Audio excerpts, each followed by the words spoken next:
Hello, everyone. I am here today. I'm going to be having a conversation with the leather coach. I'm going to let people take their time to sign in, and we'll see how this goes.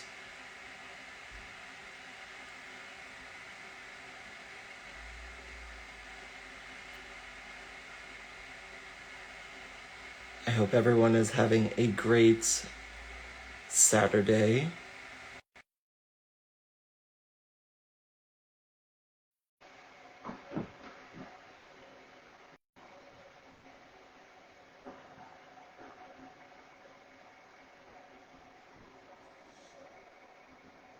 Oh, look at you. Wow. I decided to make an effort. That's perfect. Can you hear me through my microphone? Yeah, can you hear Okay. me? Yes, you sound very clear. Oh, very good. Yes, I'm loving this outfit. Oh, thank you, because This I is didn't want to do the whole shebang, but I felt like it's your first, so I'll make an effort. I really appreciate that. Yes, perfect. Oh, Well, people are here. yes, I Okay, mean, I literally just turned this on and we already have 43 people. So this is a great turnout. okay, so best behavior. Sorry, let's I start guess again and be like so. really cool and distant. No, Hello. How are you?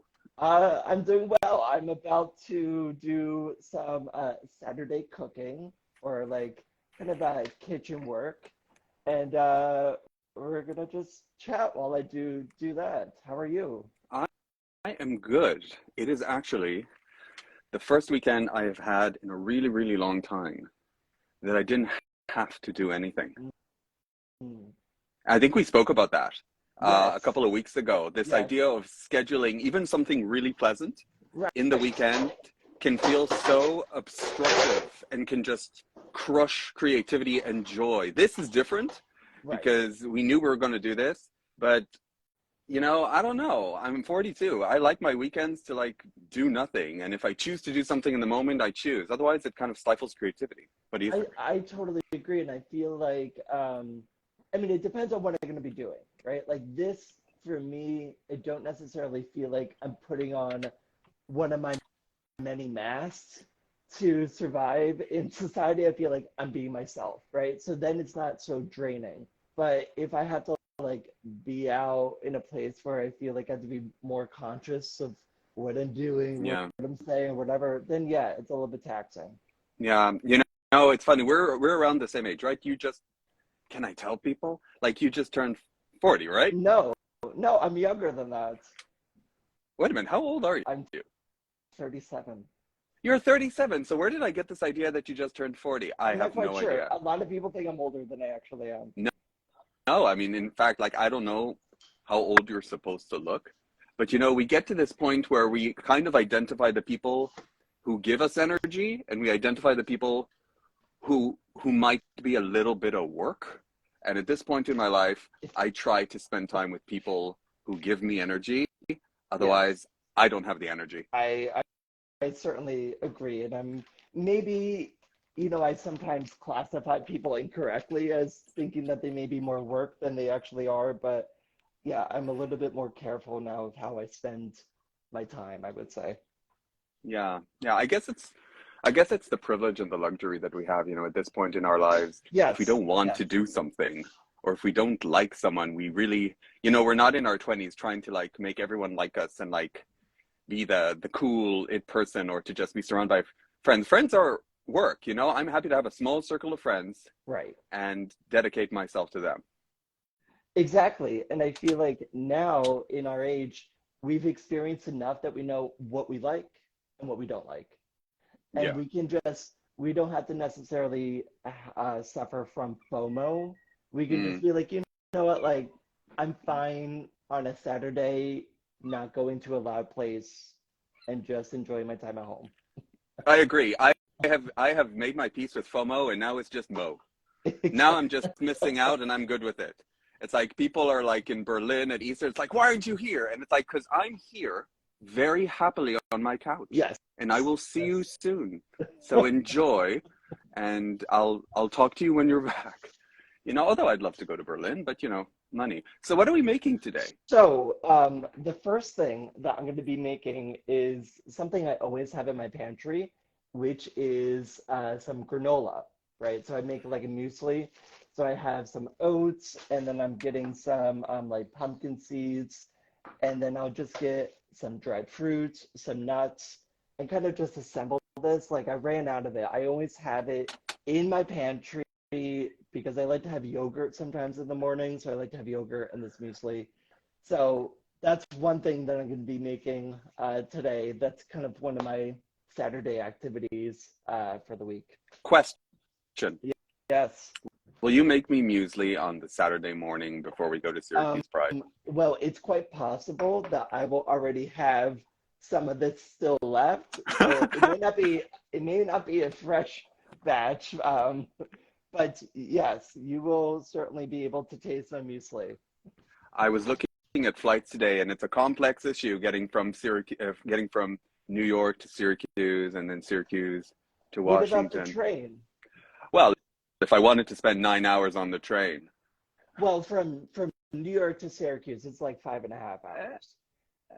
this is precious time I could be spending with you eating muesli or doing other stuff. So That's true. I mean, like there are flights that are like 45 minutes.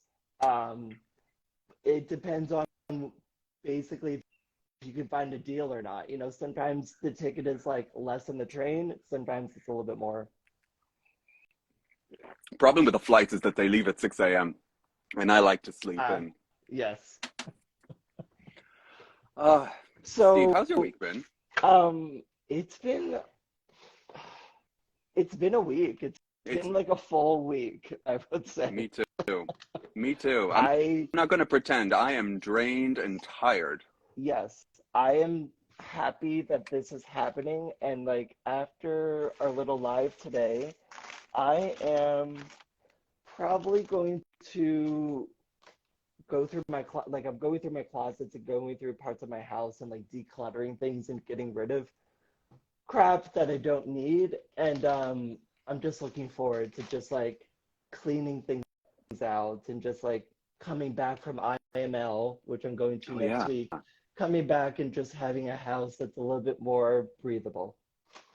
I've never been to IML. Have you ever been? This is my second time, so I went last year. So explain this to people that haven't been to IML. I've never been. I'm an IML virgin. So what are you expecting aside from competition and stuff? Is it kind of casual? Is it intense? Like, what's it like? I think it's like a make your own adventure type of scenario. Okay. So, there is, it centers around the competition, but there's like a market in the host hotel. Love a market. And last year was quite fun because anytime I went to the market, I would run into someone that recognized me from Instagram. And, that was just nice to just run into people, meet people that way. So I really enjoyed that. And that's kind of like one of the central social hubs. And then, there's different social activities that are happening at the hotel as well. So they'll have like a social bluff hour or something like that. So there's like a program that there's often a lot of things happening, and you kind of just choose what you want to do that day. That sounds like so much fun. Problem is, two problems. It's expensive because I'm in Europe, and it overlaps Paris Fetish. And if I don't go to Paris Fetish, the French will protest, which they seem to enjoy doing about everything. My love to the French, but Lord, you love to protest. It's like, it's raining, let's protest. Pension, let's protest. I'm looking forward to Paris Fetish. It won't be like IML, but it'll be... So I don't know anything about Paris Fetish. Can you tell me a little bit about what that's like and any comparisons or anything like that? Well, it's my first time, and I've been told to not expect Darklands because it's not Darklands. You know, Darklands has its own central hub and everything takes place in one major location. And Paris has its own vibe, which is really nice, but it's an assortment of bars and venues. And I would say it's more of a festival, and there are different activities for whatever you're into. There's some big bluff events, and then, whatever niche you're into, there's a party for that. There's two big parties. I have no idea where they are, but my French friends said that they will guide me there. And you know what it is? It connects to what we were talking about last time. I've done the I've done the part when I go to see and be seen and to, hook 'em and stuff like that. I just want to see my friends. So in fairness, it could be anywhere. Right. I like the opportunity to get geared up. It's nice to meet new people.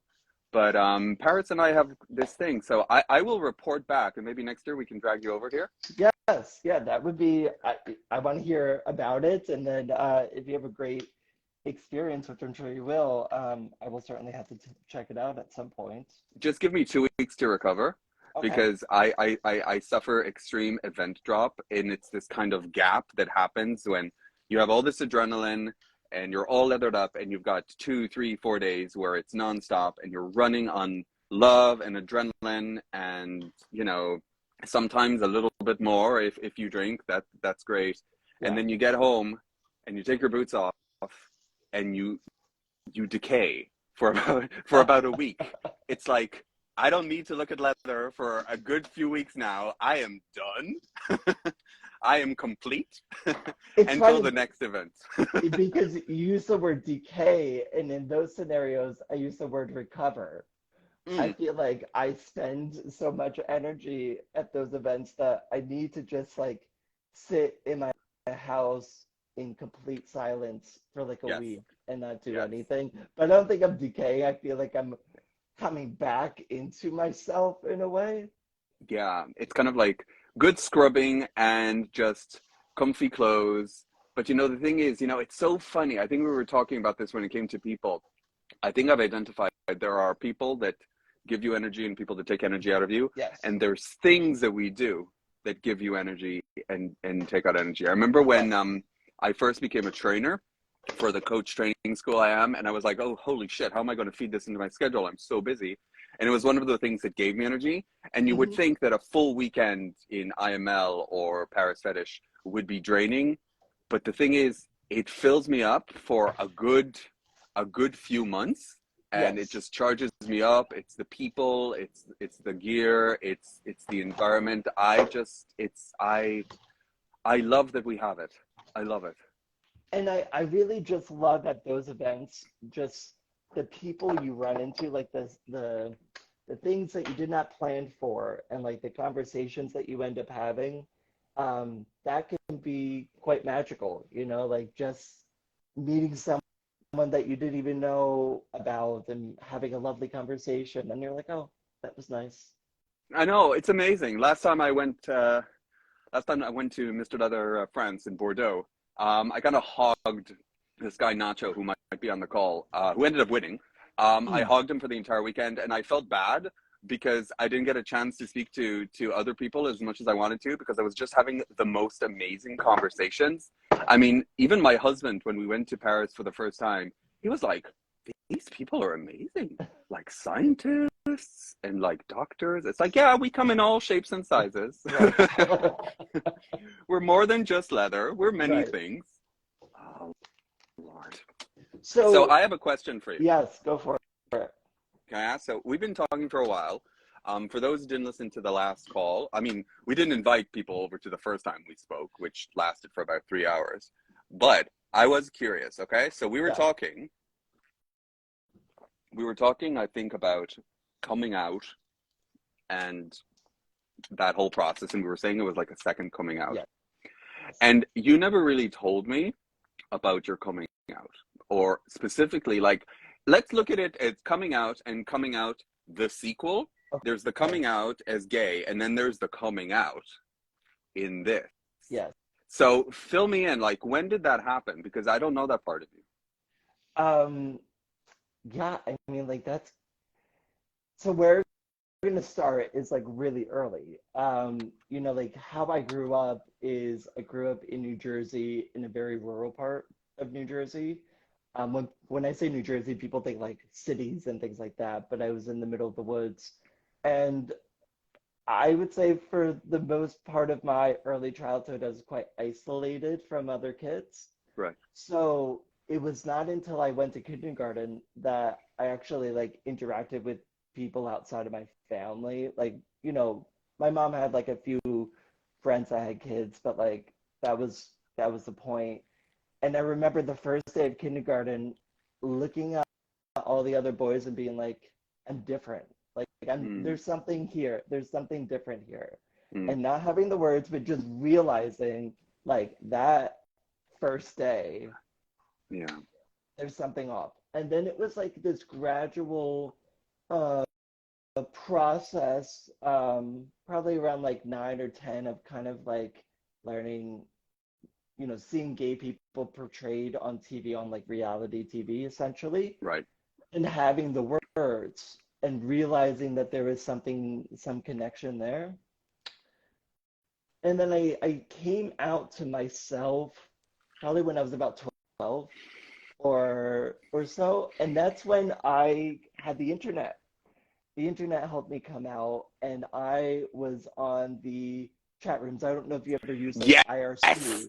Yes. Oh, Yes, no photos, no yes, videos. It was like complete strangers. yes, It was yes, so spooky. yes. That's how I came out, was talking to strangers and telling them that I was gay, blah, blah, blah. And uh, and then it was a few years of playing with that identity that by the time I was 15, that's when I started coming out to my friends in high school and Wow. so forth. So it was like a lot of internal process before I actually showed the external way. Wow. Yeah. Wow. I mean, our journeys were aligned, but I didn't, I mean, pretty much the same story up until 15. But when I was Mm, 15, I was still hard on pretending. mm, And I think that, I mean, I had IRC as well, but for me, at 15, I was still kind of messing around with girls. I knew that I oh, was wow. different. I knew that I would say I was more asexual than Mm, anything. I was not your typical teen guy. I think okay. that there was just a lot of stuff going on in my head, and I chose to not even try. And when you have to try, that's kind of a sign that it's not Yes. for you. And I Yes. kind of messed around Yes. with girls until my, late teens, early 20s. But I think Ireland to me kind of unlocked me in a strange way. Can you tell me a little bit about that? Because is it correct that you're originally from France? No, Or no? Okay. Tell me no, your relationship to France, because I feel like there was, or am I totally making this up? no, no. I have a strong relationship to France because my husband and I went over there a while ago and really fell in love with the Bordeaux area. Okay. And from that visit, I just, made such amazing friends and stepped into the leather community there. And it's kind of been a second home. But Ireland is home. I'm originally from Israel, and I moved to Uh, Ireland in 2006. okay. Um, Okay. Israel is a complex little place. Hmm. I voted for the good guys, FYI, for everybody watching. And the first time I visited Ireland in 2003, for those of you who've been to Ireland, and you haven't been yet, Steve, and I know you're going to feel this when you come here, I've been twice. when? Um, 2000, 2003, and then 2018. That Yes. was you in the bushes? What? We were here at the same time. So would you agree that Ireland has a lightness about it? Or was that just me? I'm gonna say something really bad about Go on, Ireland. say it. Say it. Don't Um, pretend. I What would did you say, feel? well, I have felt many things. I mean, one thing is that, um, you know, genetically, like, I have a lot of genes from Ireland, right? So, like, it feels like home, you know, like to see people just as pale as I am, like, there's something, like, I don't know, like, I feel comforted by All right. Ireland and the beauty of it. However, it's like one of the few countries that I've actually been called a homophobic slur in public. And, and No way. yeah, I mean, it No happened in way. Galway. It was like Western Ireland, but yeah, Oh gosh. there is still like a very conservative element Oh yeah. of Ireland that like I do not like. So there's conflicting feelings Jury's about out. it's beautiful. I really like it there, but there's also it's very Catholic, you So know? not light is how you would describe Ireland in your first visit. No, no. It's enough for one slur. And I've been really lucky or sheltered in a way. I haven't had a lot of those negative experiences. I'm sure there are more of those coming. Mm. But I got those in Israel. And I got those Oh, in Israel my entire time growing up. And because I'm not Irish in terms of DNA, stepping into Ireland to me in 2003 was one of the most liberating experiences I ever had. There was something about interesting. the air or the George bar or the people where I just felt like myself, and it was like a renaissance. And then I moved here a few years Oh, later, that's and fascinating. then I came out. I have been called names on the street, but maybe it's Ireland and me. I don't give a shit. Mm. It's This is home, and you know what? I think over time, it's just fused into my DNA. You know, my husband's Irish. Yeah. It's the loveliest place, but it is two steps forward, three steps back. So they've legalized Yeah. abortion, they've legalized same-sex marriage, but there are key parts of this country, even the schools, that are still governed by the Catholic Church. So you see Mm. the most incredible progress in so many areas, and then you're reminded it's a Catholic country. We couldn't buy alcohol on Good Friday before Easter up until a few years ago. It was against the law.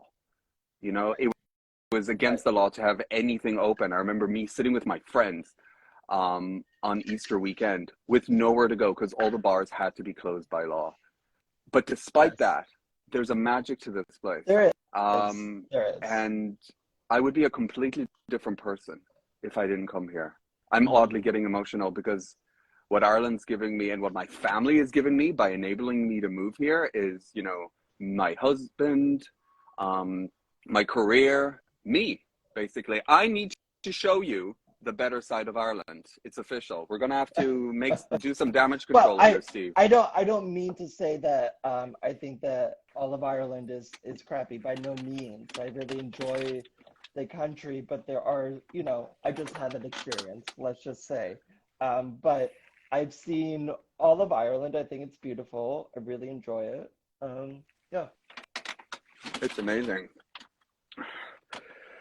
Oh Lord. So coming out. I was going to write a So post about this, but I wanted to get your insight about it before I did. so I what about the second coming out? So can you tell me a Mm. little bit about how you entered the leather community, or like how you discovered your leather self?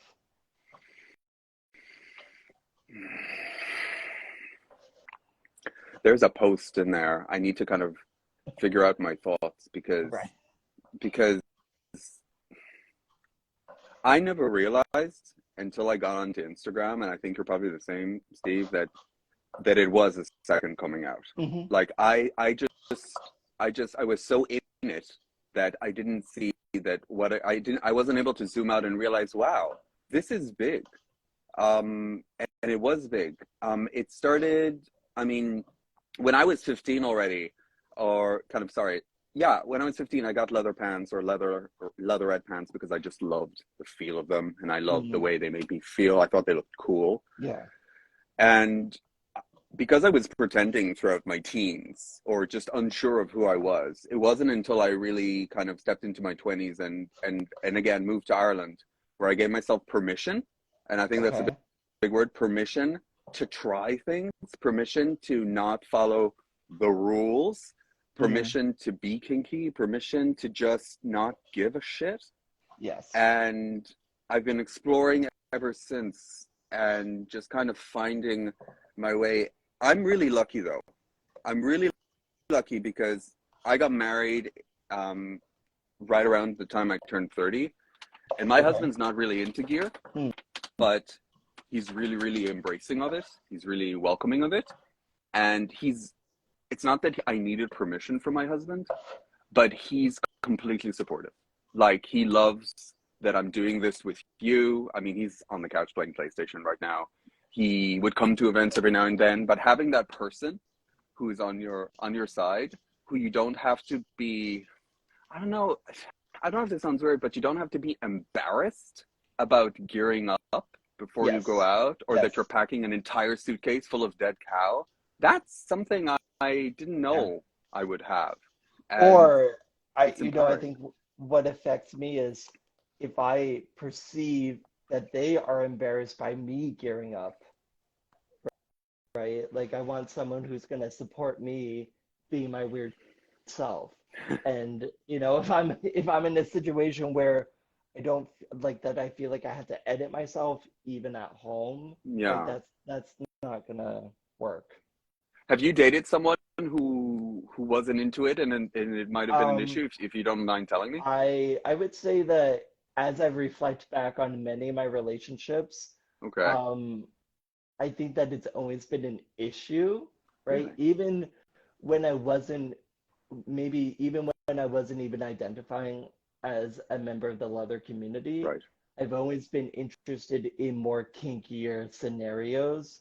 And I think that, yeah, the relationships that I had in the past suffered in that we were very mismatched on that level. And I think it caused a lot of conflict.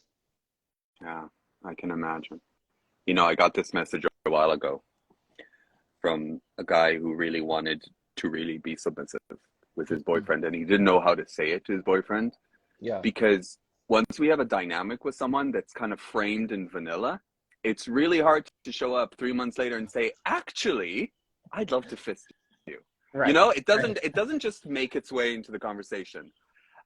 So that presents its own challenge. It's one thing to meet someone who from the get-go knows that you're into leather, into other stuff. Yes. But Yes. I think Yes. it's even harder if you already have a relationship, Very much so. and then these feelings start to come up, and all of a sudden the other person might feel like it's not, like they're not enough, or I didn't know this about you.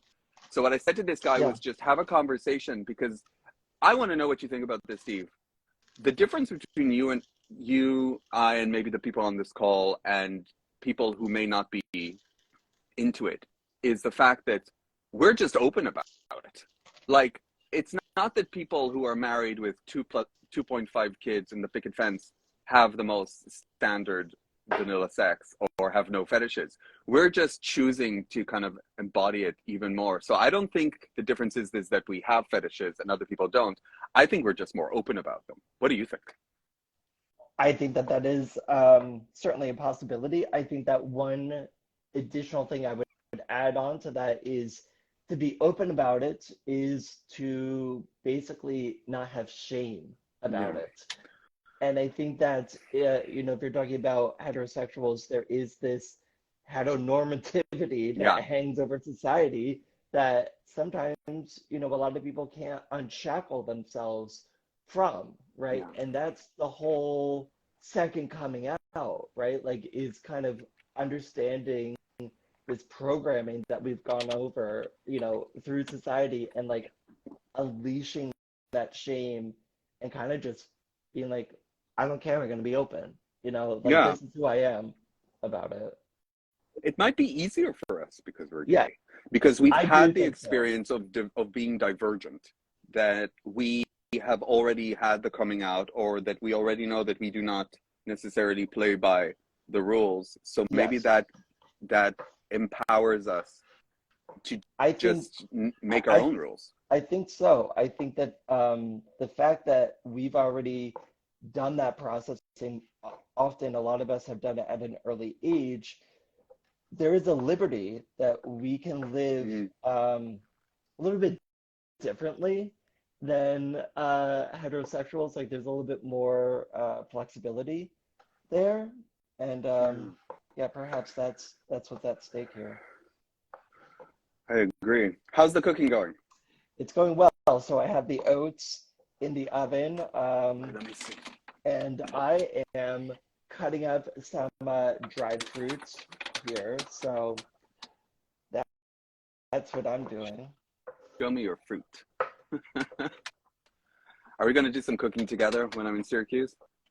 Of course, of course. I love cooking. I And also, while you're here, there's a like on Pride Day, there is for dinner, there's basically like a free buffet that the I don't want to call it like the leather bar, but it's more like a bear bar. They host this like really big buffet.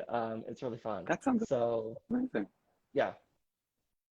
Speaking about food, I have a small Nigella obsession, and I'm curious if this translates over there. Are you as obsessed with Nigella Lawson as I am? Um, Nigella Lawson for me is like a huge inspiration. Oh, I really? feel like watching her when I was a teenager, like, and seeing how she interacted with food, that's kind of at the basis of what I do. I mean, like, she is like my number one like inspiration, to I be had no honest. idea. That I is mean, so awesome. She's huge here. yeah, I mean, Um, to see her be so sensual and sexual, I, to me, like I look at her and I am like, no, there needs to be a leather equivalent to Nigella, and that's what I've been working it's towards. you. That's It's what I've been you. working towards. Well, that's like a really interesting part because like I think we spoke about this the first time we spoke, and honestly, I can't remember. But like I kind of know why it is I have an Instagram, but like what makes you decide to kind of, in essence, really put yourself out there? Like it's cooking and it's leather, and it's not something that you would necessarily put together in the beginning. Yeah, Like it's not, I mean, we all follow these really lovely accounts of people, chronicling their lives and doing their thing in gear and looking cute or looking hot and stuff like that. And then there's you making quiche. So, which is amazing. So, like, how did that happen? Because I got a similar question about Coach Leather. Like, why are you doing? But how did it happen that you just decided to like start cooking in well, your gear? when I initially started the account, it was not called the Leather Cook.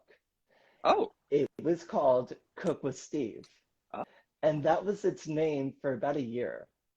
And during that process, that first year, I noticed myself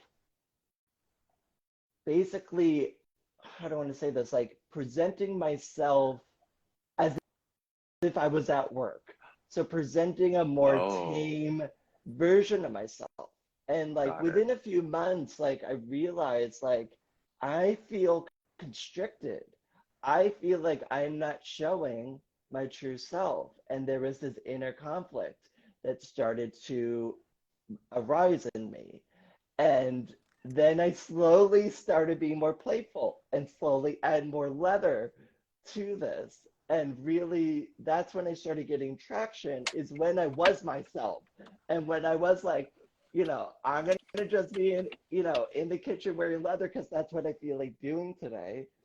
That's what I'm going to do. And then I noticed that like the name The Leather Cook was available. So I remember talking to a few friends being like, I think I'm gonna take the name. I think I'm gonna become the leather cook. And then I just did it. And then it's kind of like become a thing. That's amazing. And you know why that's amazing?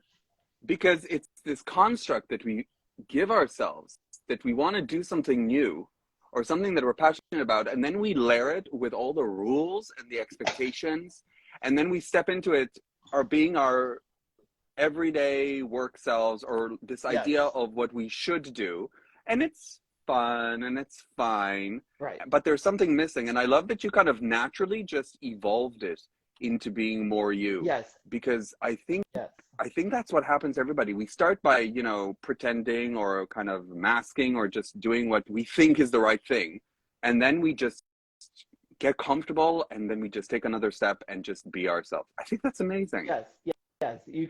You can actually see the evolution on my page that if you go Ooh. all the way at the beginning, it's mostly food focus. And Okay. one of the comments that I actually got from an ex of mine was like, you should you should show people more about yourself. So you should Right. show people like your face and things like that. Like at like the first few months, like I didn't show my face. It was nothing about me. It was all about the food. Right. And he's like, I think you should be selling yourself in a way. It's what his advice was. And so, I started integrating myself into the post and then, you know, slowly becoming more playful and being my like silly self and realizing that like, oh, people will accept me for this, this side of me that I often keep so trapped in and that I Mm, only keep for myself. It's been like really comforting to it's been really transformational, I'll say, to have that experience of being accepted for like being who I actually am instead of like this self that I create for work. yeah. Because here's the thing, Steve. Anyone can make quiche. I don't want to follow random people that Right. cook. I'm interested in you. I Yeah. love it when you kind of show little bits of yourself, and I love that I get to know you more and more in these little videos. And I love that you narrate more videos because I'm getting these little vignettes of your life, which make me feel like we're friends, but I'm sure that there's people on this call that might not have spoken to you directly. They get Mhm. to know you. Yes. And I would like to think, and honestly, I really, really hope that if anything comes out of what it is you do, and even my little post, is that it gives people like freedom to like put themselves out there because, hey, Yes. look, Yes. a leather cook, a leather coach, maybe there's a leather accountant out there or a leather dentist. I don't know. Right. But it Right. doesn't have to be one thing that we put out there on Instagram. And isn't it amazing when people like, honestly, like when people message me, it's like people took time to say or to share something.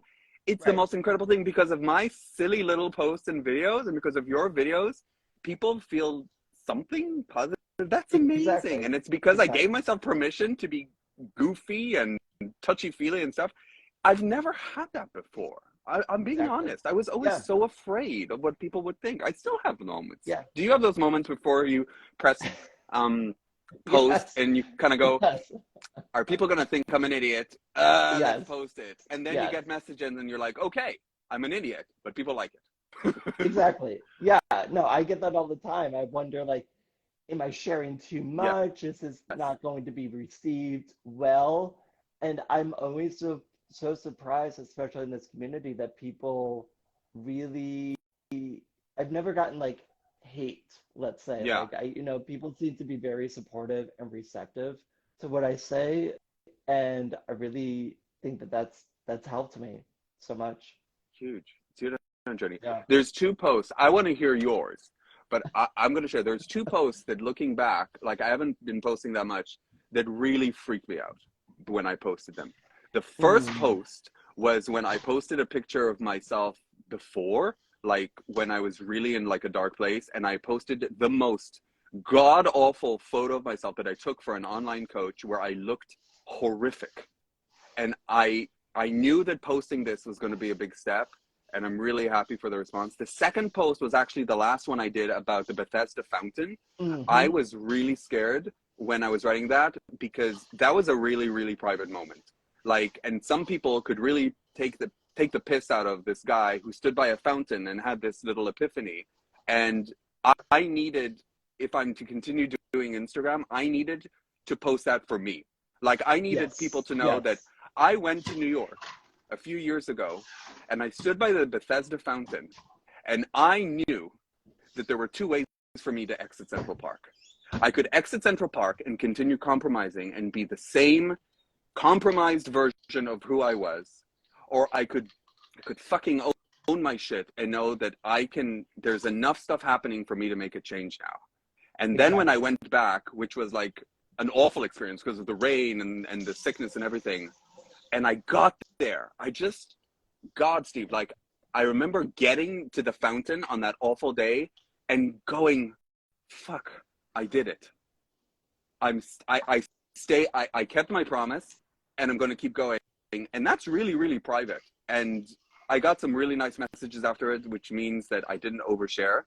But Hmm. it's these posts that make me comfortable to go to Paris Fetish and to go to other things. I'm Hmm. curious, is there like a post or post that you posted that you felt, wow, this is a biggie. This is like a real step out of my comfort zone. Yeah, there's two that come to mind. I can't remember the exact words that I used in those posts, Mm-hmm. but one was essentially me in like a pair of traps. You know, I have a leather jockstrap on. I'm smoking a cigar. I have like Oh yeah. nipple pumps and things like that. So one, like from an image standpoint, it's like quite revealing because that's very much like into my sexual self, Right. um, kind of like very private self that I'm revealing. Um, but then the words that I shared in that post were also quite intimate in that, you know, again, a lot of my posts, especially last year, were about reflecting on like the second coming out and coming to terms with that and understanding the masks that we wear and all of that, you know. So that, and then I posted something in December.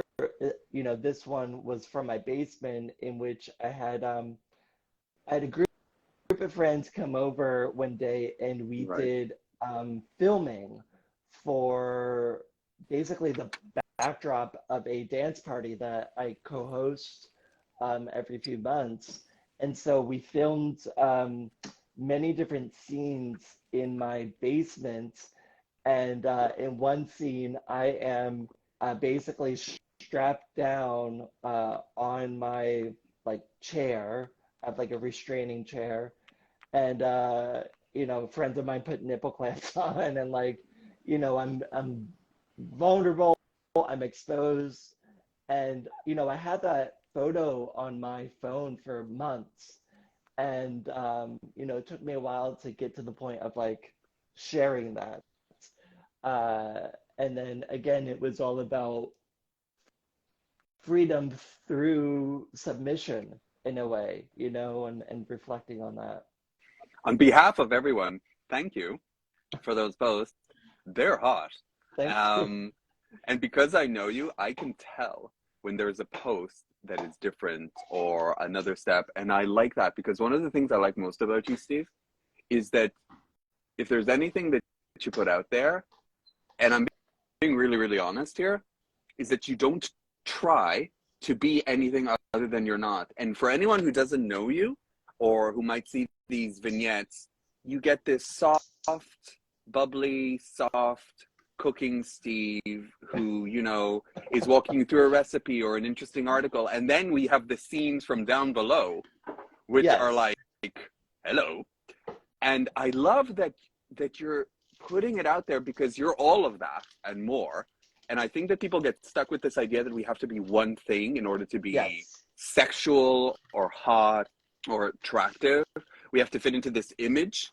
It's like if it's almost as if we look at the Tom of Finland photos and if or pictures, and if they were photos and the photo shoot ended, Tom of Finland would go home and bake himself a cake and like go crochet. It's like Right. you're not one dimensional. And I think that's like it's empowering for me because it's one of the reasons why I don't just post photos of me looking cute. Like I try to show other sides. And I've noticed other people doing the same thing.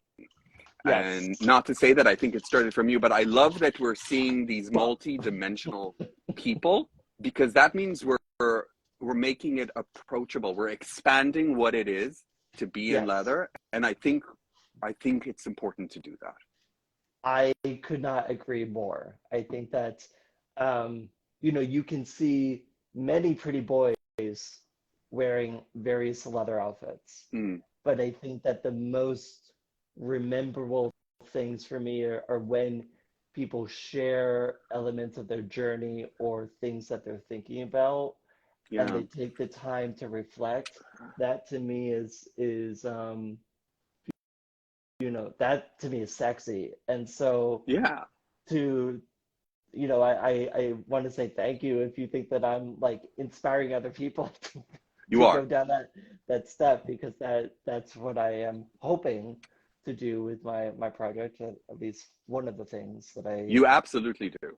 Like I remember when I first messaged you and I was like super scared. It's like, will he even reply? And is he going to be a douchebag? And am I going to come across lame?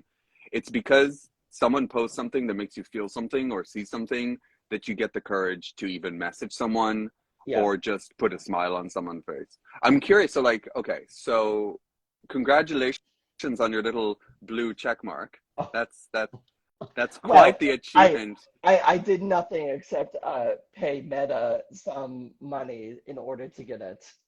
Well, they love the money. I used to So, work for Facebook, oh, so and right. that's quite an achievement. Yes, that's a different post. That's more of like a war and peace kind of situation. My experience working for Meta. So that's like a big thing. So here's my question to you. So like, Yeah.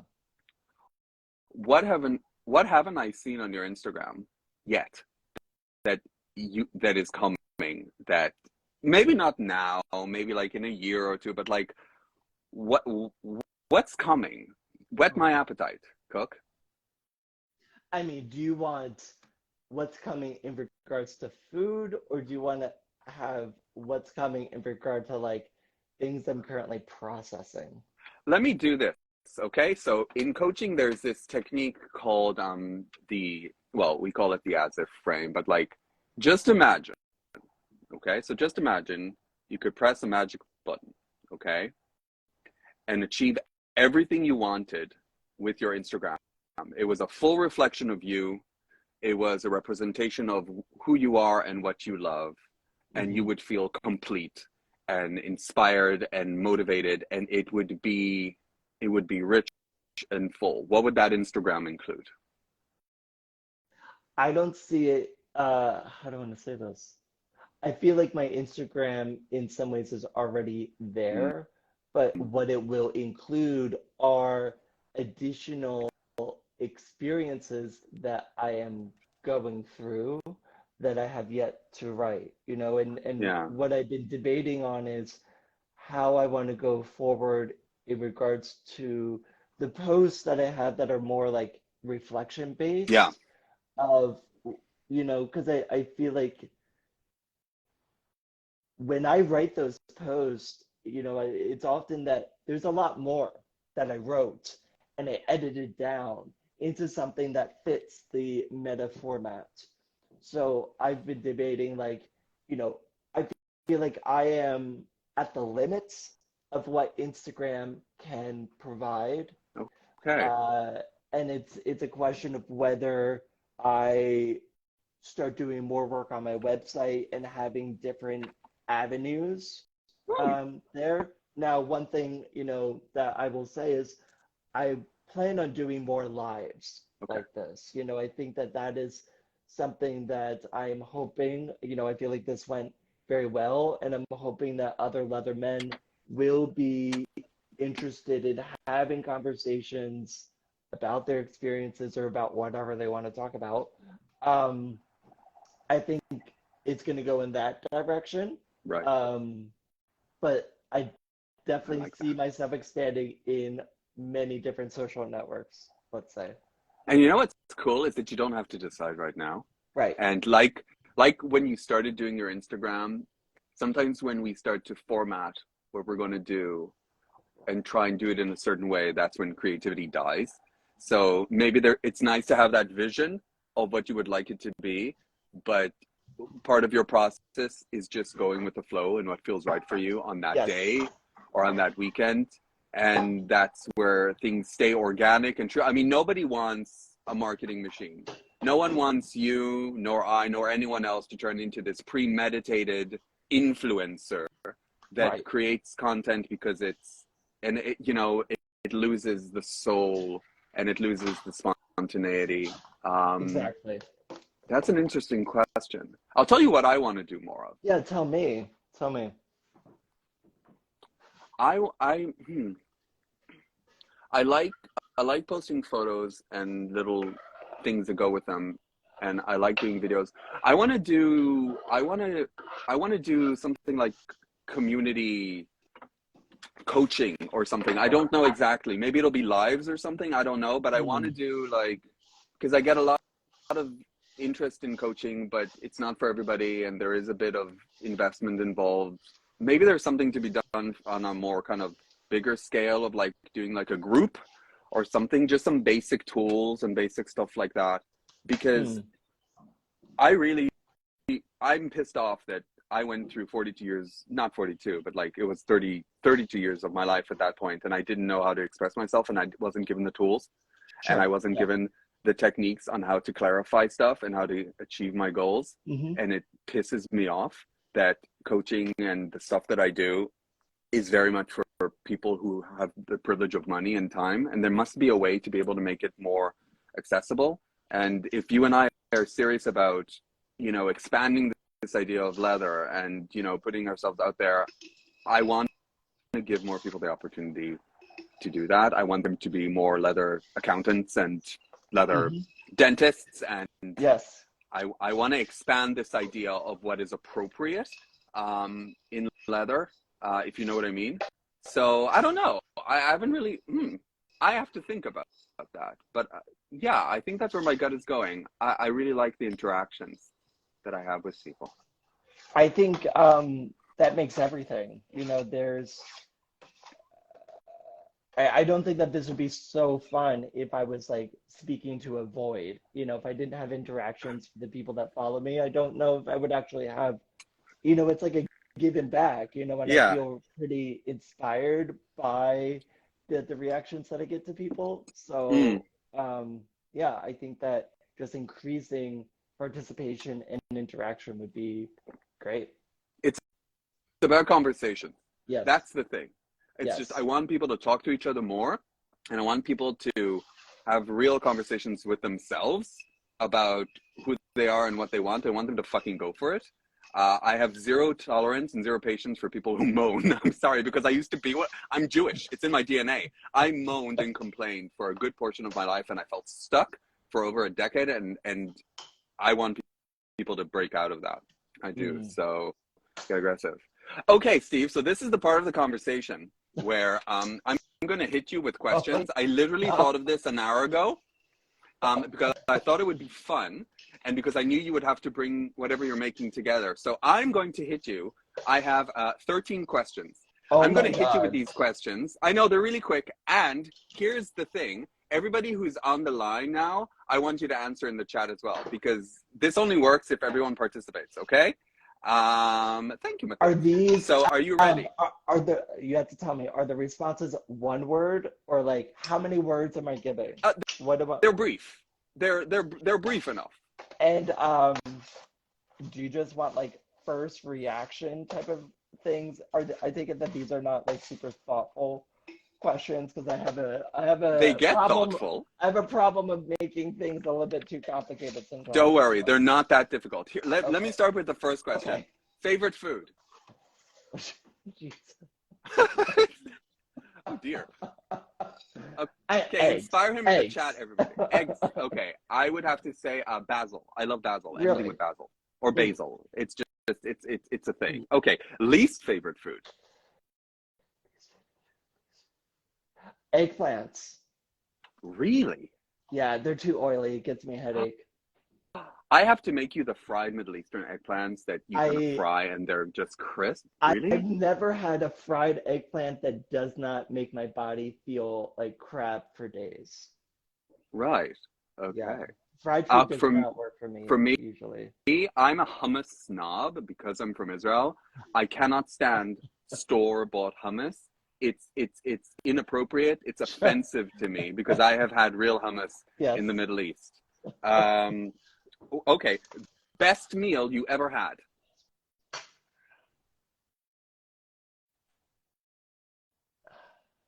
I mean, the thing that pops up in my head, I have a hard time with like these questions of like best because I think about so many things.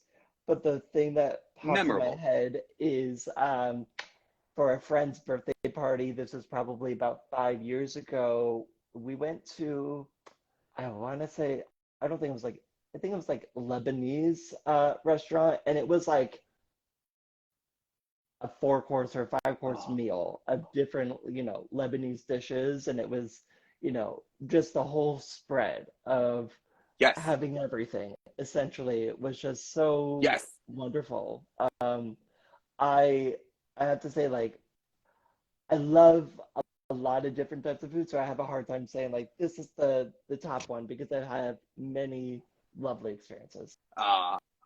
For me, I would have to say it's my grandmother's pasta salad, which I might make for you. It's Mm. just the most glorious kind of room temperature pasta dish. It's home, it's joy, it's love, it's nostalgia, all wrapped up in one. All right, what else do we have here? Oh, something you've never cooked before but would love to try cooking. Mm. Ooh, he's bringing up. We're gonna get the book, Love it. and I have a few things that I have bookmarked. Everybody Things put I've pressure on him to tried. make the next video one Um, of these dishes. so I mean, this is like something that's coming up soon, I would say. What is that? So this is a fig and carob potatoes.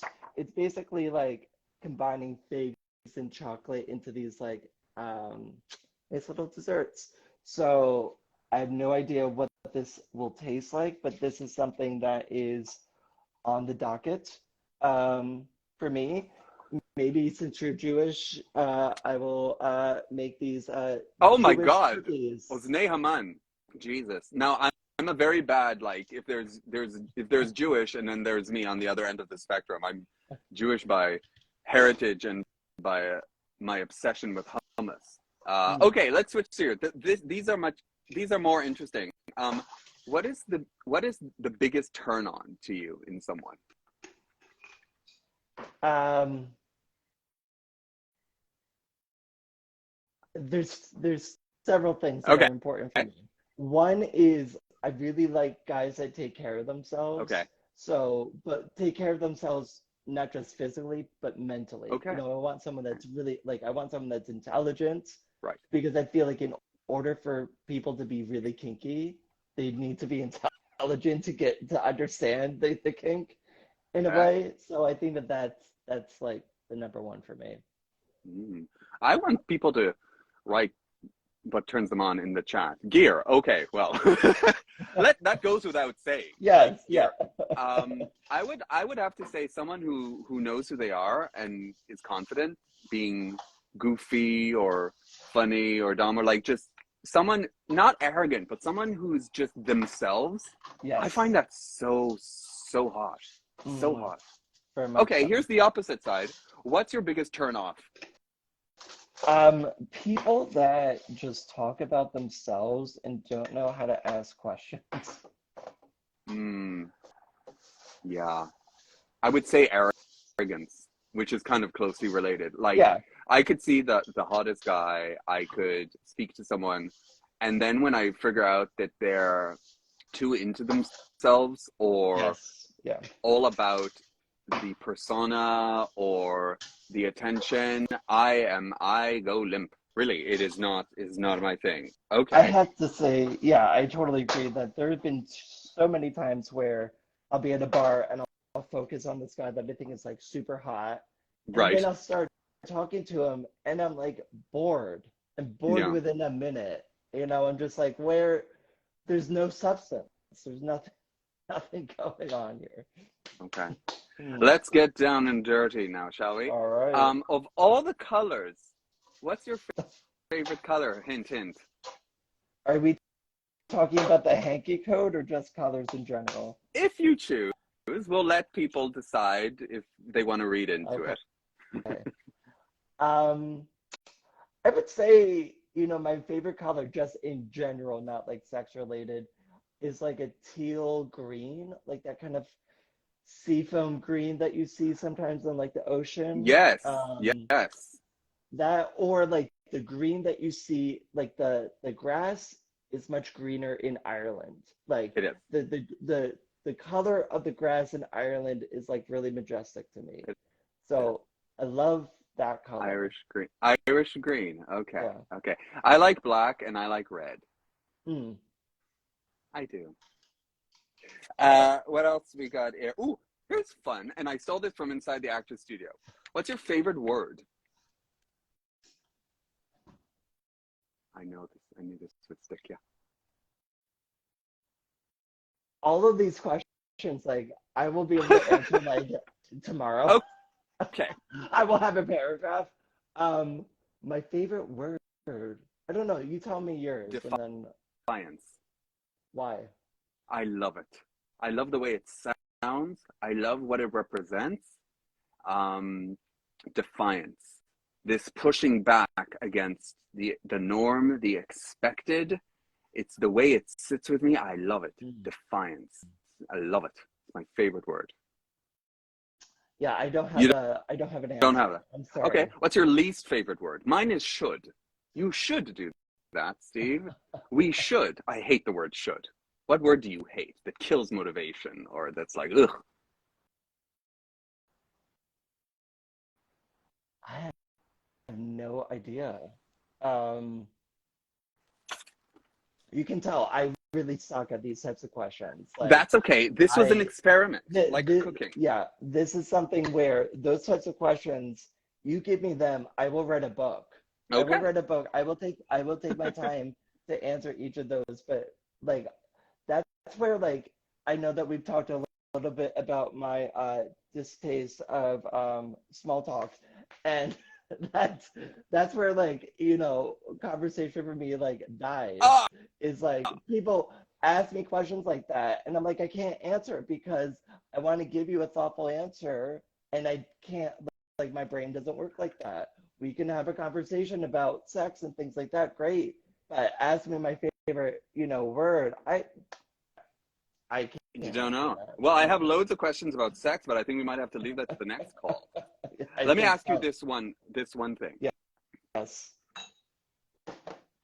If you wanted to give a shout out or to speak of one post or one message or one person on Instagram that really, really played a part in your journey or that really inspired you with their messages, you can say who they are or you don't have to say who they are, but who is that person that really stays with you and that really helped you? Not so small now, the talk, is it? That's, yeah, I mean, like, that's a difficult question just because, so I have a few people in my life Okay. that have been with me during this journey. And as I, think about going to different steps of this journey, that I have, had conversations with them and talking to them about what I'm thinking about doing, and they've always been quite supportive and Yeah. so forth. So I rely a lot on them, I would say. What I have to say that I've always been surprised about are when people that I think are famous, when I see them at IML or some other event and they recognize me, and I'm like, that's not how this is supposed to go. For instance, like Christopher Weston. Oh yeah. Like I saw him last year at IML and he knew who I was and I was like, what? And Oh, like, he had really nice words and he's so forth. And I've always looked at him as like a source of inspiration, in a direction that I want to go towards. And that was just so nice. And so I feel like whenever I get that kind of feedback from people that I view as like really established and like, in yeah. That's the lovely. scene, that they It's see empowering. me as working towards that. It's like really like, oh wow, like I am doing something here. Mm. What I about would you? have to say, I would have to say, I don't know people's. I would have to say three people. Number one, how lame you, because you're one of the Thank first you. people that I connected with, and you're like one of my favorite people on the planet. Mm. Um, Second one, and I don't remember their username, but it's Dad. It's Boxerman something, San Francisco Okay. SF, Boxerman SF. He's amazing, but Leatherman Rusty. Mm. Leatherman Rusty is one of the first people that I connected with here, and, and he doesn't post. He just has an Instagram, and we have had the most. And I'm getting emotional now. We have had the most amazing, amazing conversations, and his Mm. story. Yeah, there's a video there, and you'll see the video. it's those people, Yeah. honestly, Steve, I'm being honest, it's those people that that don't necessarily put photos out there or videos, but that you just have conversations with, that Oh, that's it's lovely. it's amazing. And he's a little bit older than us, and it's perspective, it's so yeah. I Hmm. say thank you to Rusty, because if there was no Rusty, there's no me, and if there's no you, it's yeah, Rusty. Oh, that's nice. Yeah, Thank you for sharing. yeah, no, it's amazing. So we're at the top of the hour, Steve. Do we have to go? Um, I mean, are there any questions from our audience members that you would like to ask us?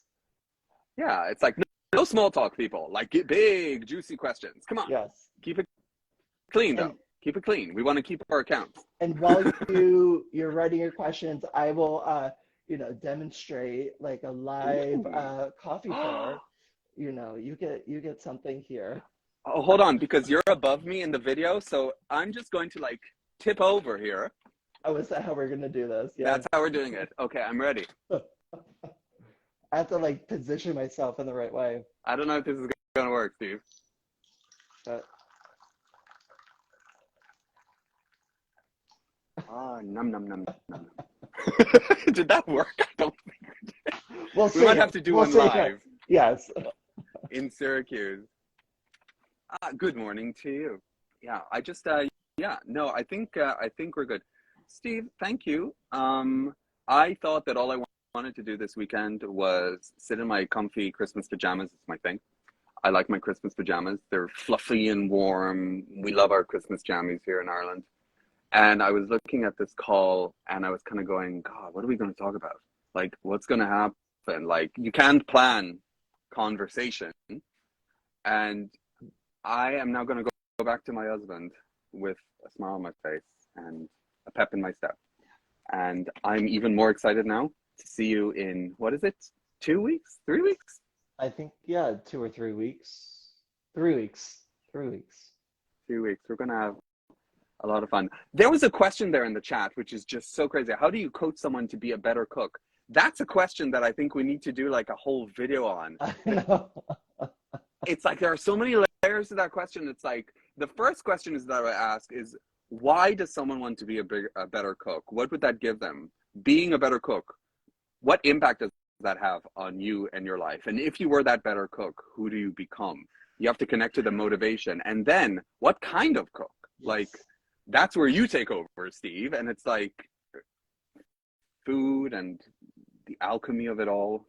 And also just like, are you cooking for yourself? Are you cooking for other people? Are you looking to be more healthy? I agree with you that it's kind of like you have to figure out what's the motivation, what are you heading Yeah. towards, and then that really speaks for itself. It's all about motivation. It's the missing piece in the puzzle. I know we're getting like really kind of serious here in our last few minutes, but like the most important thing is not just what you want, but it's why you want it. So when people speak to you and they say, oh, I really want to step into gear, or I really want the confidence to go to an event, or I really want to speak to this person, why? Why is that important? What will that give you? What will that unleash in you? And once you tap into that, it sounds a bit cliche and life coachy, but that reason why, that's your fuel. So for Steve, it's in the Instagram, it's for you, it's putting yourself out there, it's being authentic, it's sharing what you love. That's your motivation. It comes from a real authentic place. That's why it is the way it is. For me and how I live my life in my Instagram, it comes from a place of sharing and wanting to support. It's about your why at the end of the day. Exactly. And what we share, Steve, is this idea of expansion, of wanting people to look beyond what people think they should do or should be or should want, and just be. You know what I mean? Exactly. Yeah, I mean, it sounds easier than said, It does. but yes, I certainly agree, and I am so glad that this conversation, at least for me, seemed quite seamless. I feel like I was like, you know what, we're gonna see where it goes, and I feel like it went into some really nice territory, and I'm hoping that our audience found some little nuggets that they are able to take away, that they maybe find inspiring. And I hope that this help the audience get to know us better. I feel like I know you better as well. That's been great. Yeah. If there's one thing, like, first of all, thank you for, I know that you want to do a series of these. Thank you for, in a strange way, kind of trusting me with being your kind of sparring partner for an hour. Yes. It's a real compliment when you find people that you can just talk and it's not weird or scary or awkward or work. You know what I mean? Yes. And if there's anything that I hope anyone takes away from this conversation is do what you love, and for fuck's sake, do it in leather. You know, it's like if it's cooking or coaching or dentistry seems to be the theme here, or accounting. It's like, don't take the leather off. Even if it's off, just keep it on inside and just do you. You know, at the end of the day, I just want to see more people just be themselves. It makes me, it's selfish. It makes me feel like I can be more of myself in a strange way. You know what I mean? That's my shtick. Anyway, I should let you go and eat your granola. Yes, and I think that's a great note to end on. These are my 2 jars of granola. So, you know, that's what we have now. And Steve, you should sell those. I know, right? You should have little leather cooked stickers and have your own little, like, my God, that's so cool. The thing is I don't have a good infrastructure for selling things. You know, like at the moment, on my shop, like someone takes care of like all the clothing and things like that.